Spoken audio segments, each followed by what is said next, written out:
Bem-vindo ao Direito em Ação, o seu programa noticioso de direito. Nós hoje vamos falar sobre a prisão relâmpago e a soltura com prisão domiciliar relâmpago do prefeito do Rio, Marcelo Crivella. Estamos aqui com a nossa sumidade, Paula Marzano, para falar sobre isso hoje.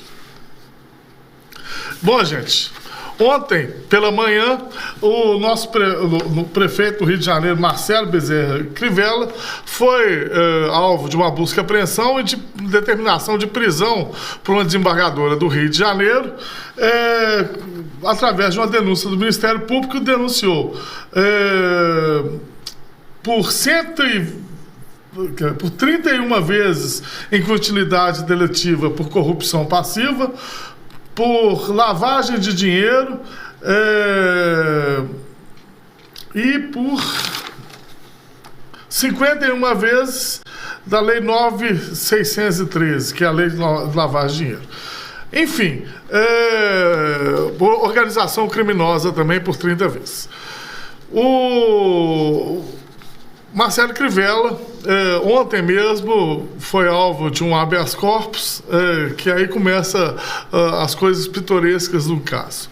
Sempre quando há a prisão de uma figura pública famosa, advogados, no intuito de aparecer, entram com habeas corpus para liberá-lo. Muitas vezes advogados não constituídos, né? Ontem, um advogado copiou a petição inicial do habeas corpus para o Temer e entrou em favor do Crivella.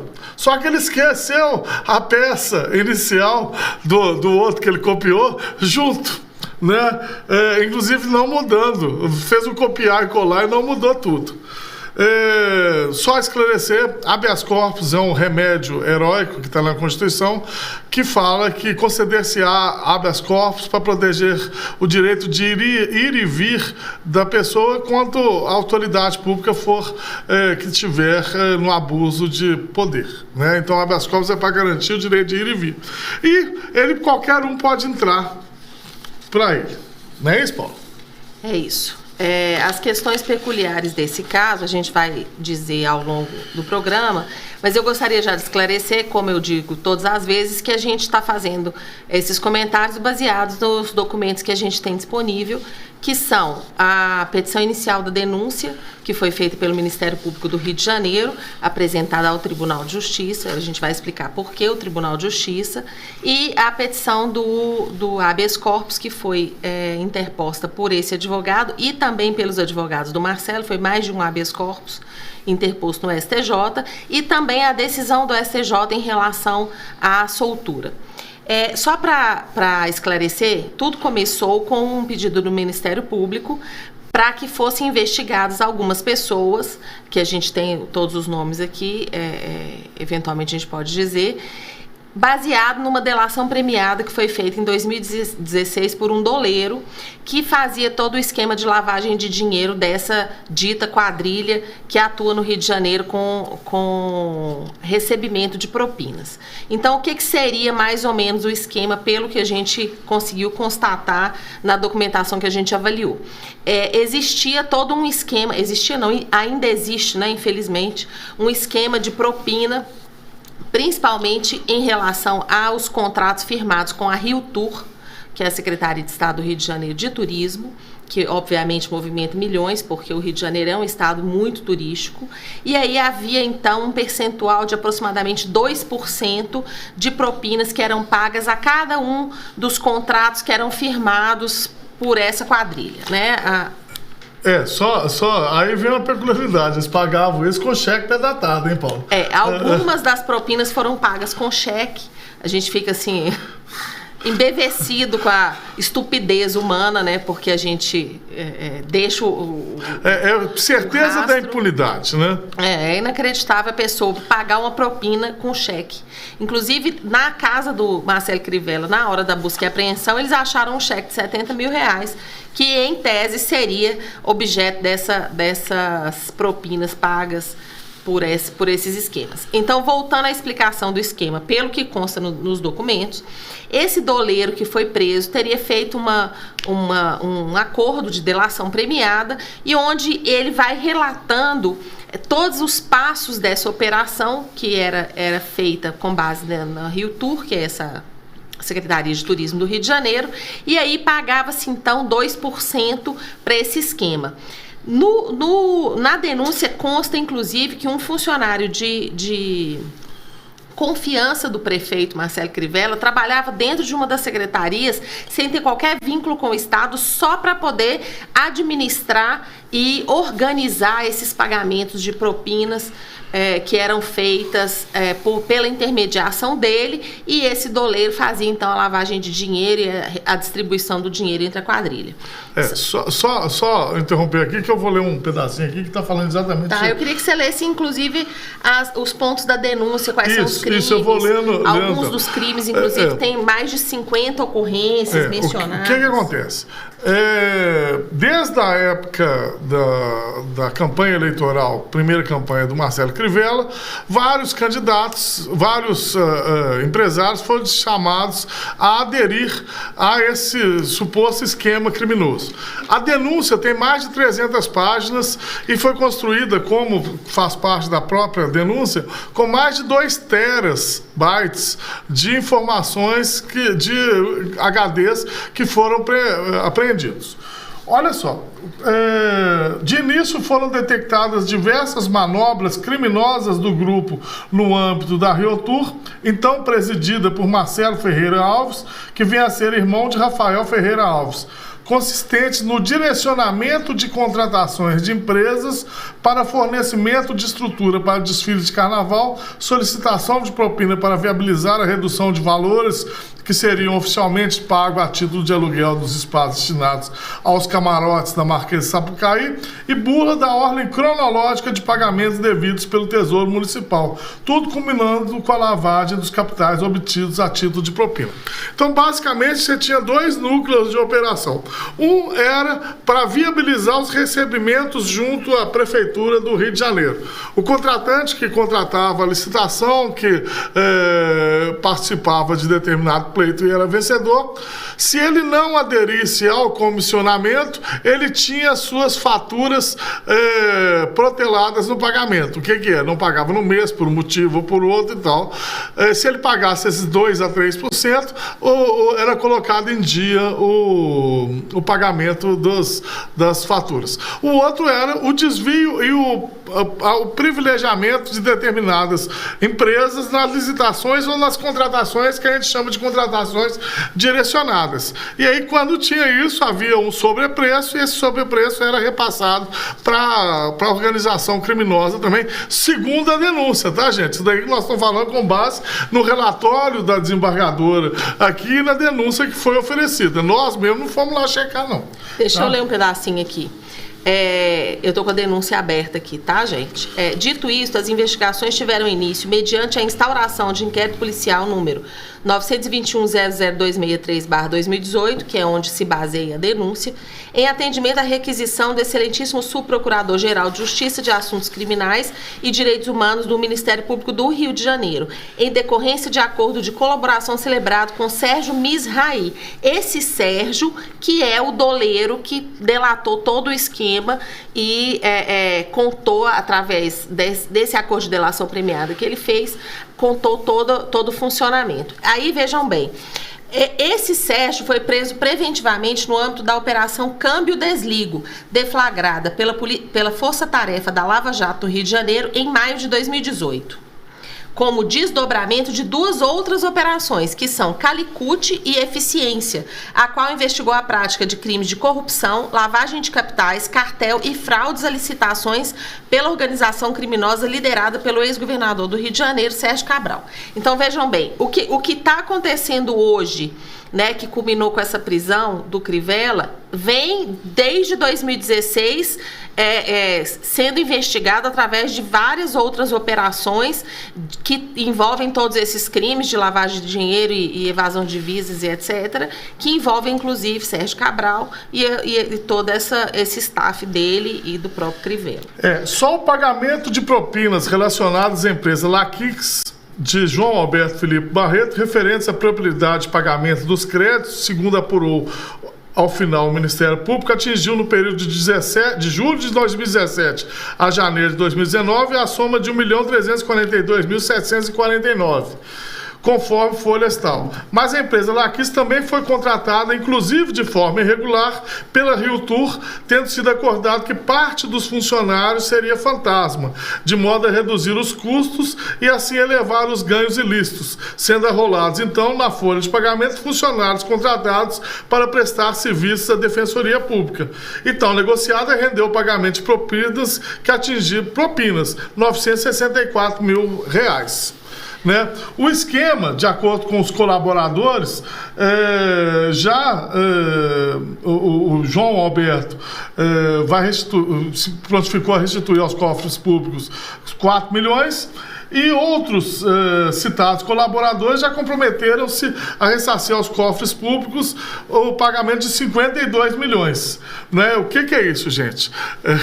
É dinheiro público que foi pro ralo. Também o grupo Assim Saúde, em razão dos contratos celebrados com os municípios, mediante emissão de notas fiscais fraudadas, notas frias, atestou que os pagamentos mensais oscilavam entre R$ 1.550.000 e R$ 2 milhões, a fim de não levantar suspeitas.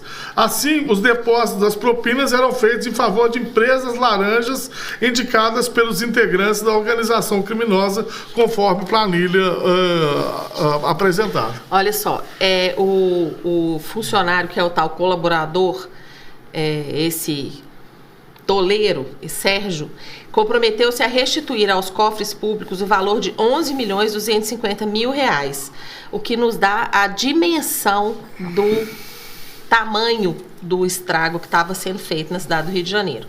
Na denúncia, a denúncia é muito grande, a gente não consegue passar ela toda, mas ela está disponível na internet. Quem quiser também pode me mandar o contato, que a gente pode mandar através do WhatsApp, enfim, das redes sociais quaisquer. A gente tem esses documentos. Segundo a denúncia, outros 4 fizeram também a delação premiada. E eles também se comprometem a devolver valores extremamente altos. Teve um deles que ficou para devolver 50 milhões para os cofres públicos. Né? A gente tem noção da dimensão da corrupção que estava realmente acontecendo naquele lugar, lá na cidade do Rio e provavelmente no estado do Rio também. E aí, qual foi o desfecho disso? Foi distribuída essa peça pelo Ministério Público do Rio de Janeiro ao Tribunal de Justiça do Rio de Janeiro. Por que ao Tribunal de Justiça segunda instância, a uma desembargadora? Porque o prefeito, ele tem foro privilegiado até que acabe o mandato dele dia 1º de janeiro. Né? Então, por causa do foro privilegiado que ele faz jus, isso foi para a segunda instância, para o Tribunal de Justiça do Rio de Janeiro, o que por um lado é muito bom, tendo em vista que os desembargadores, eles têm mais força, né, para determinar determinadas prisões, fazer determinadas decisões mais gravosas, né? E aí a desembargadora que foi escolhida lá pela distribuição dessa ação, ela determinou a prisão e uma busca e apreensão.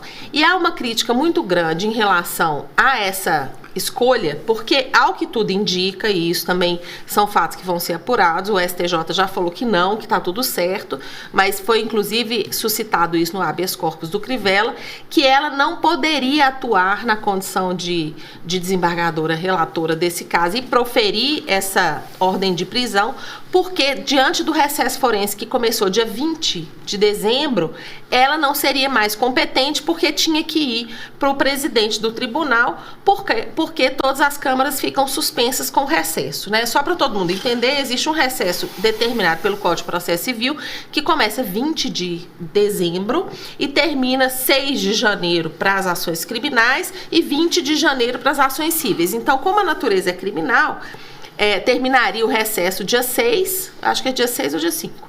E aí ela, então, não teria competência para julgar isso. No habeas corpus que foi interposto no STJ, um dos argumentos para pedir a soltura do Crivella foi esse, de que ela não seria competente porque estaria dentro do recesso e ela estaria em tese no recesso e quem teria que despachar isso seria o presidente do Tribunal de Justiça. Esse argumento já foi até rechaçado pelo próprio Supremo na semana passada, que o 4 ministros do Supremo falaram que despachariam no processo para evitar que determinados processos dele fossem despachados pelo presidente do Supremo Tribunal Federal. Então, apesar do judiciário ser único, ser uno, os próprios juízes, desembargadores e ministros, eles podem abrir mão do recesso dele para evitar que determinadas operações mais sensíveis caiam na mão de outro julgador que às vezes não está tão familiarizado com o caso e pode conceder determinados benefícios que vão de encontro à própria lei, né? Para ver como é que o esquema criminoso era bem aparelhado, gente, aqui, ó. O colaborador Ricardo, que por intermédio do empresário denunciado, Arthur César Menezes Soares, vulgo Rei Arthur, que é bem famoso nas operações do Cabral, foi apresentado a Rafael Alves, tido como um homem de total confiança e arrecadador do então candidato à Prefeitura do Rio, Marcelo Crivella. O tema do encontro girou sobre o pagamento de contribuições por parte do empresariado em troca de variados benefícios junto ao futuro governo. Foram marcadas mais de uma reunião e os empresários queriam a presença do então candidato Marcelo Crivella, sendo que, a um desses encontros, devido a compromisso de campanha, o prefeito enviou para representá-lo o então senador, presidente regional do PRB e ora denunciado, Eduardo Lopes, seu suplema naquela casa legislativa.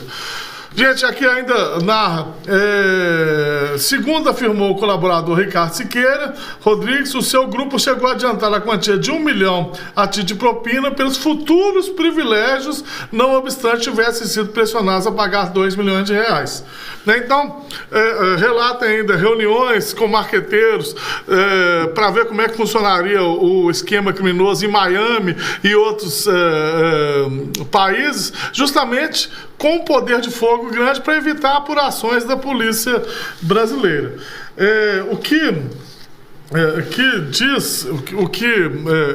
fica patente é que vários empresários colaboram com a campanha de vários candidatos a prefeitos, de forma que qualquer candidato a prefeito que ganhe, eles são beneficiados com seus contratos de limpeza, de assessoria, enfim, contratos normais da administração pública que são superfaturados já antes até do prefeito tomar posse e ganhar.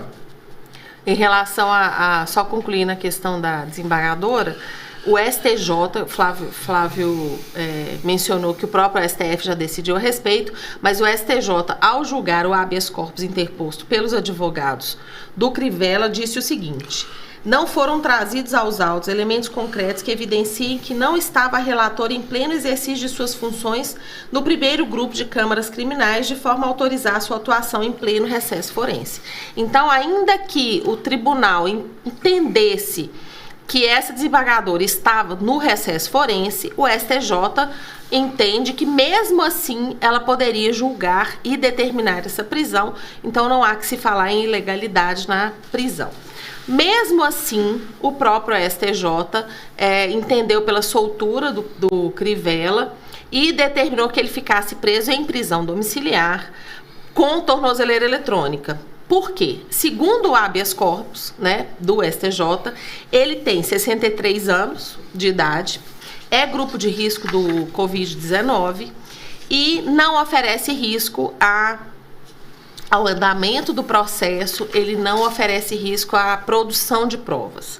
O argumento do Ministério Público ao pedir a prisão teria sido no sentido de que ele teria dado um telefone ele entregou um telefone para a polícia falando que era ele e o telefone não era dele.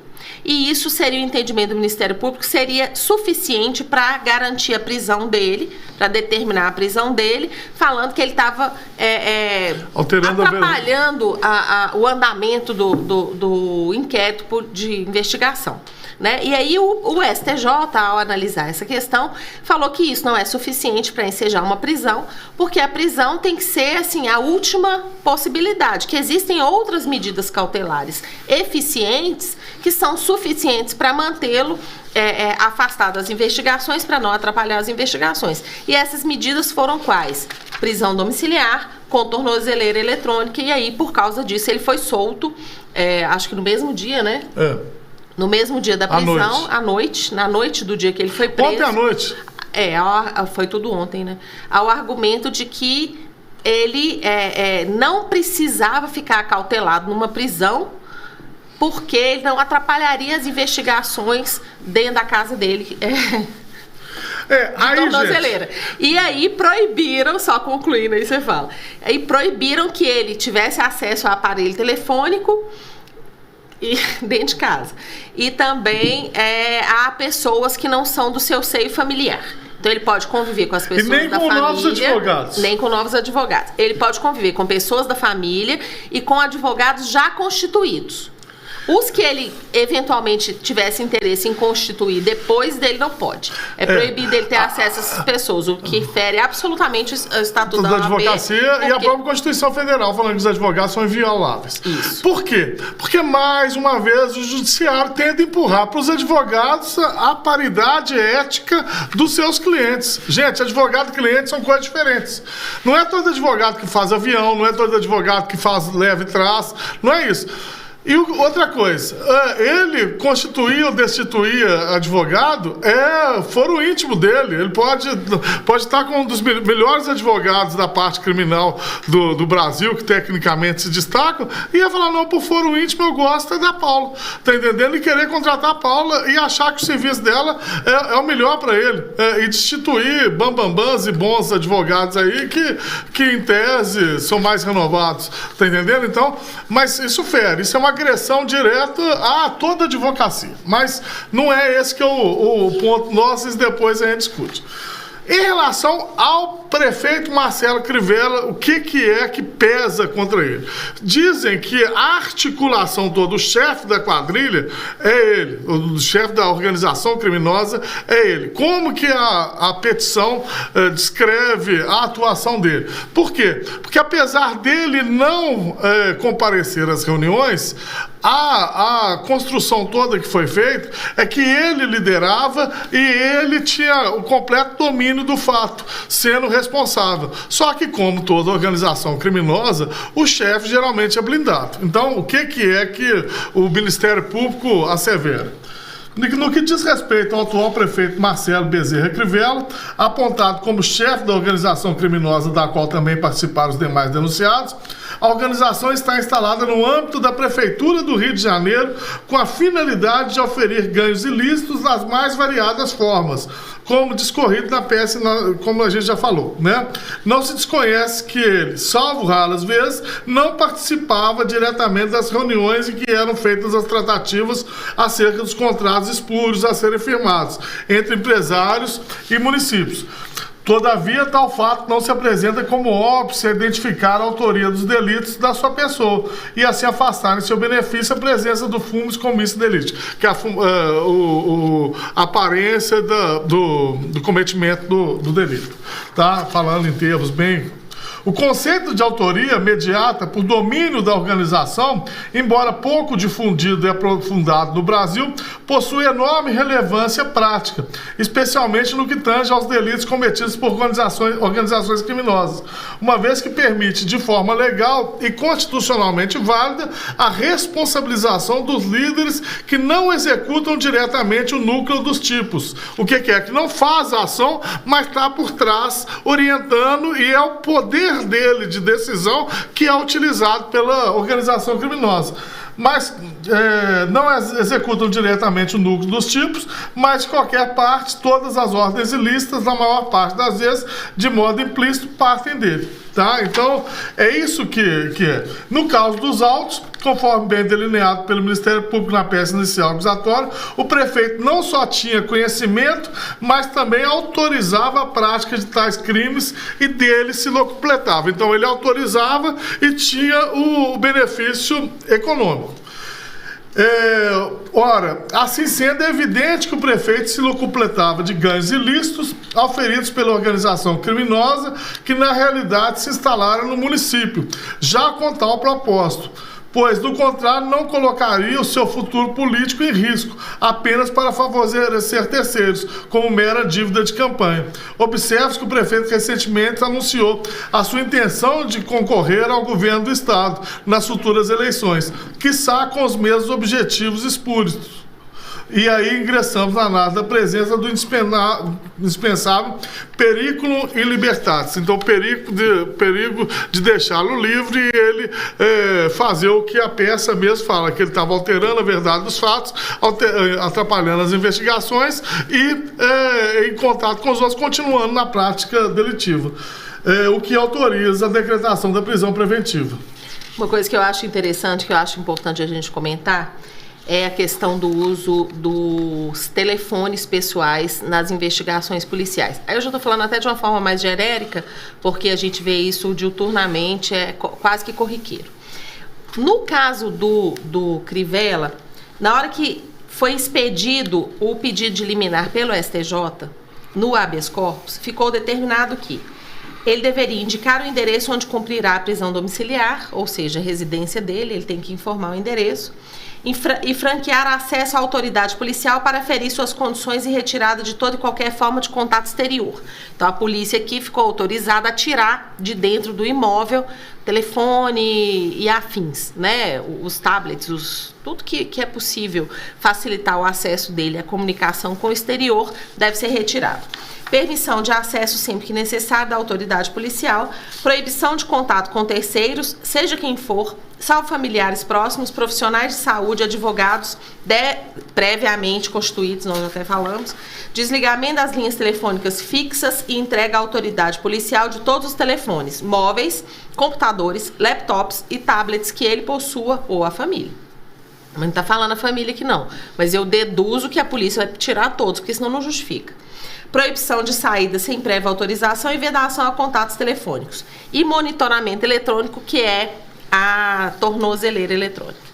Aí, vejam bem, o que a gente tem visto com muita frequência é o monitoramento de telefone através do aplicativo de WhatsApp. Nesses autos, a gente já percebeu, dentro dessa análise desses documentos que a gente teve acesso, de que muitas provas foram colhidas através de conversas de WhatsApp.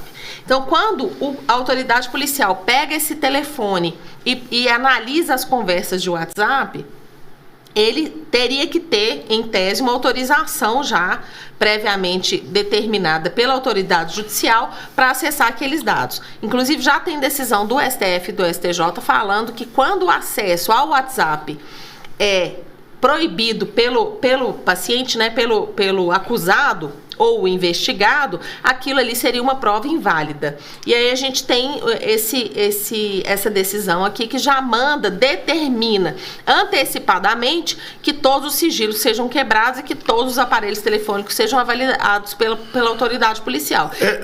Isso quer dizer o quê? Várias das pessoas acham que comunicando pelo WhatsApp estão livres de um grampo policial. Não, engano seu. Tá? O que acontece? O juiz determina a busca e apreensão do aparelho e há softwares que conseguem restabelecer as conversas, até as conversas que já foram apagadas. Então, esse aparelho que não foi entregue pelo prefeito Crivella e colocou o outro no lugar, justamente é para tumultuar as investigações, porque a perícia criminal, com base no aparelho que é disponibilizado, ele consegue restabelecer as conversas, inclusive as que foram deletadas. Tá entendendo? Então, por isso que foi decretada a prisão preventiva dele. E mais, fala o quê? Que no relatório da desembargadora, tá, gente? Este voraz apetite pelo dinheiro público não se limitou à atual gestão do prefeito Marcelo Crivella. Conforme consta as folhas 313 e 314 dos autos, e na colaboração premiada de Álvaro Novis e Edmar Pereira Dantas, do STJ, entre 2010 e 2012 houve pagamento ao atual prefeito Marcelo Crivella, então senador, totalizando na época R$450 mil. Quer dizer, já é antigo. Mas não é só. Embora o governo esteja se encerrando, os contratos firmados mediante o direcionamento fraudulento das licitações permanecem em vigor, o que confere aos integrantes da organização a expectativa de continuarem recebendo os percentuais pactuados com os empresários a título de propina, perdurando assim o proveito ilícito cometido e, logicamente, perdurará a lavagem de capitais largamente demonstrada nos presentes autos. Ou seja, a lavagem de dinheiro continuaria mesmo com eles fora da prefeitura do município. E o que é pior, utilização de igreja como fonte de lavagem de dinheiro, que também está aqui, segundo o relatório da desembargadora, que está configurado. Olha só. E ainda com relação à lavagem de dinheiro, chama a atenção as estreitas relações religiosas mantidas entre o prefeito Marcelo Crivella, bispo licenciado da Igreja Universal do Reino de Deus, Mauro Macedo, primo do fundador da referida igreja, e Eduardo Benedito Lopes, bispo da mesma igreja, em cotejo com o relatório de inteligência financeira número tal, mediante o qual foi identificada e comunicada movimentação financeira anormal no âmbito daquela instituição religiosa, na ordem de quase 6 bilhões de reais no período compreendido entre 5 de 5 de 2018 e 30 de 4 de 2019, o que sugere a indevida utilização da igreja na ocultação da renda espúria, auferida com esquema de propinas até hoje, como já observado. Mauro Macedo e Eduardo Benedito Lopes, ao lado de Rafael Alves, foram identificados como os operadores financeiros do grupo criminoso, ocupando, por assim dizer, o chamado primeiro escalão. Né, Paulo? Então, além da organização criminosa ser muito bem estruturada, ainda emissão de notas frias e outros elementos, e o aparato judicial, que é jurídico-contábil, que é colocado nessas organizações, faz todo o aproveitamento de dar uma aparência de legalidade, legitimidade no fluxo do dinheiro. Por quê? Porque a igreja, ela pode receber doações até de valores muito grandes, sem precisar de declarar quem é que fez. Faz uma ação no estádio grande e sai com sacos de dinheiro falando que recebeu tudo de doação de R$10, R$20 e tal, que não tem como identificar quem é que fez isso. E a legislação permite isso. Então, prato cheio para pessoas desonestas utilizarem de organizações que são honestas para a prática de ilícitos. Não estou falando crítica à igreja aqui, não. Estou falando a crítica a quem utiliza da igreja para cometimento de crime. Tá? Por quê? Porque nós temos a liberdade religiosa assegurada no Brasil através de fundamentos constitucionais que colocam as igrejas como imunes a vários tributos, imunes aos tributos sobre patrimônio, renda e serviços da própria igreja, o que faz com que ela possa receber altas quantias sem os devidos cuidados para lavagens de dinheiro. Eles têm que declarar esse dinheiro, mas não é a mesma coisa de uma nota fiscal fraudulenta que você tem que atestar determinado serviço. A igreja não, a igreja simplesmente recebe aquilo. Tá? Bom, e aí, pessoal, é o seguinte, nós tivemos um pedido de prisão preventiva pelo Ministério Público a essa desembargadora na segunda instância, prisão essa deferida, que foi depois revogada e convertida em prisão domiciliar pelo STJ, e aí depois do dia 1º de janeiro vai tudo para a primeira instância do Rio de Janeiro, porque o prefeito vai perder o foro privilegiado que ele tem, que ele faz jus por ser prefeito, ele perde porque ele não foi reeleito, e aí vai então tudo para a primeira instância, para um juiz que provavelmente vai ser distribuído por sorteio. Eu não sei se já tem juiz prevento nesse caso, que a gente já tem outras 2 operações, mas aí eu não sei dizer se já tem uma prevenção. E aí vai tudo ser julgado pela primeira instância no Tribunal de Justiça do Rio, por causa dessa questão do foro que vai modificar toda a competência, né? Então, isso tudo que aconteceu muda tudo daqui... Quantos dias? 7 dias. 7 dias. 8 dias, né? O que nos causa assim, uma estranheza, um profundo orgulho, é a celeridade do STJ no deferimento dessa liminar. Nossa, gente, é tão bom quando as instituições se mostram tão eficientes, né? Porque no dia a dia, o que a gente esbarra com STJ, STF e tribunais é uma letargia grande. Você distribui um habeas corpus, depois de 15 dias é que vai ter a liminar apreciada. Esses dias tinha um amigo meu chateado, porque ele distribuiu um caso de Itaúna aqui no TJ, o juiz não quis despachar, ele foi para o desembargador aqui, o desembargador falou que só a segunda-feira. Ele teve que acionar prerrogativas, ameaçar a funcionária, falou que ia para o Conselho Nacional de Justiça, para que o desembargador se sensibilizasse e eram 11 horas da manhã e às 6 horas da tarde ele soltasse a decisão dele, determinando que o juiz de primeira instância julgasse. Ele teve que voltar a Itaúna, ir no plantão lá de Pará de Minas, para durante a madrugada, e o juiz não queria despachar na madrugada, fazer com que trabalhasse. Vou até falar o nome do Léo lá de Montes Claros, que é um advogado brilhante e muito aguerrido, ele fez acontecer. Agora, se não é o doutor Leonardo, se é um advogado menos experiente, que entra só nos trâmites normais, um habeas corpus desse do STJ seria julgado mais ou menos em fevereiro, nas águas, né? Na seca a gente não sabe. Mas a gente fica orgulhoso, porque o pessoal está trabalhando para danar. O pessoal se sensibiliza com determinados casos. O problema é que não se sensibiliza assim com todos, né? E o trabalho deveria ser igual para todos, né? Lembrando que está todo mundo trabalhando em casa, né? Porque os tribunais estão parados por causa do Covid. Eu acho que o STJ e o STF estão fazendo trabalho remoto.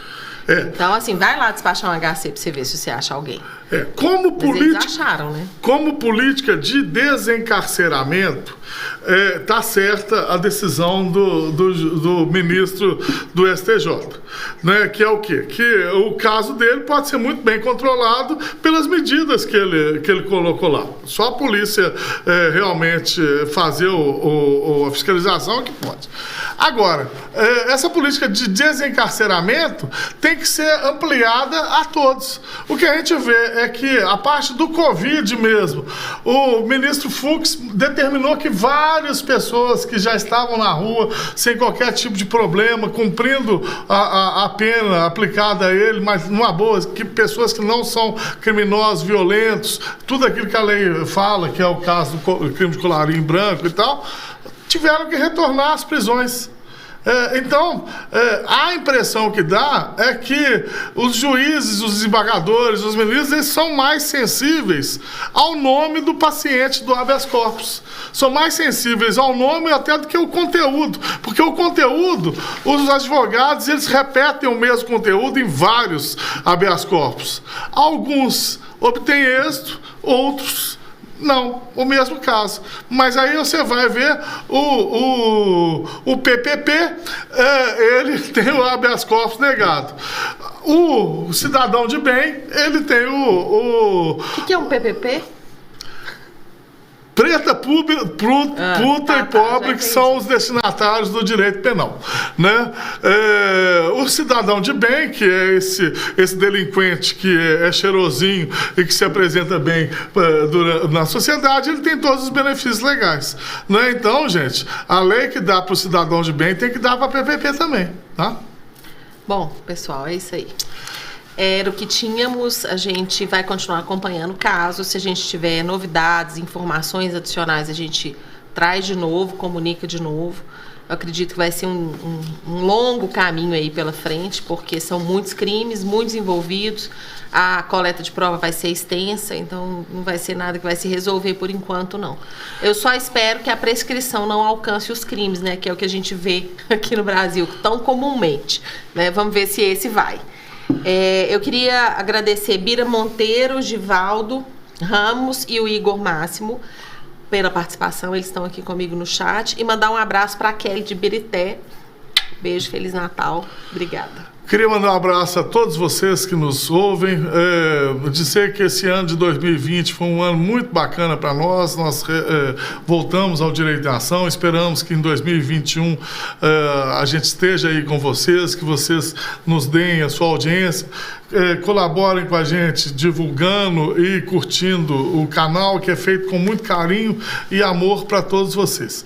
Não quero que vocês concordem com tudo que a gente fala, não, porque, né, faz parte, mas questione a gente no chat e tal, que a gente, à medida do possível, a gente troca as ideias e explica os motivos pelos quais a gente tem determinadas posições, tá? Queria mandar um abraço para o meu amigo Rodrigo, cirurgião plástico, que ficou de vir aqui no programa dar uma entrevista e está só se esquivando, né? O dia que ele puder, ele vem. Para o meu cunhado Chifrudo, tá? Que sempre nos privilegia com mensagens doces e sinceras no WhatsApp, tá?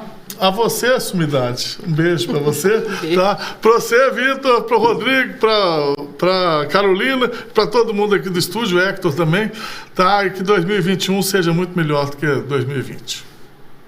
Até porque, poxa vida, 2020, vou te falar, né? É isso aí, muito obrigado.